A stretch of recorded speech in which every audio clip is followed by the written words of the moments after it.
Bigi, nikwambia kitu wewe Mnyong'odi, usigeuke hapo hapo. Yule mama aliyevaa nguo nyekundu pale ya Mnyong'odi anakuangalia kinyama. Jifanya kama unamwangalia DJ. Wale mama pale tuwafanyie usamaria wema leo. Baba, huwezi jua, huenda sisi ndo malaika wa Mnyong'odi tumetuma kuja kuwaokoa wale mama. Achana nao Mnyong'odi, kuwa na class.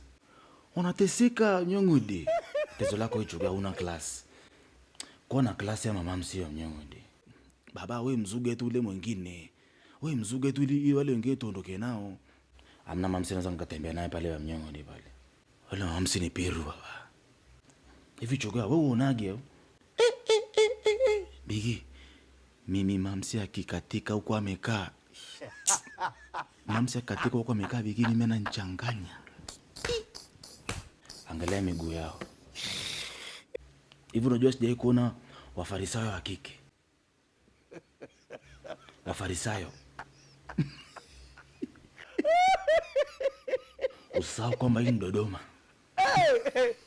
Si unakumbuka wana wa Israeli walitembea kwenye jangwa miaka 30. Usikute ile Israeli ndio hii Dodoma. Vumbi la ukubwa Mnyong'odi. Mamsa akitembea tu kituo hadi kituo. Ukitaka kuona wa Israeli live wa Galilaya, njoo Dodoma baba Mnyong'odi. Waangalie kifuani.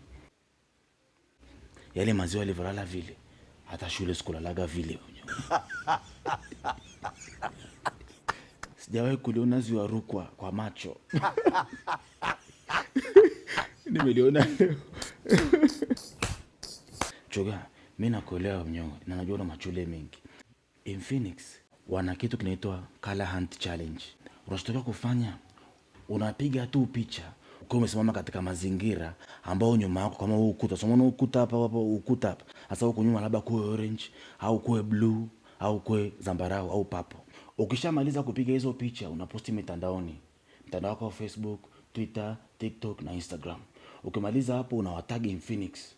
Yoyote yule ambaye post yake itaonekana kwamba ina engagement nyingi, ina comment nyingi, watu wamelike, watu wengi, watajishindia simu mpya Peru za Infinix ambazo zitakuwa na rangi ya orange, ya blue na purple au zambarau, pamoja na saa zile za mkononi, zile smartwatch za Infinix bonyeni. Sasa hapa tuachane na wale wana wa Israeli. Tule mundo.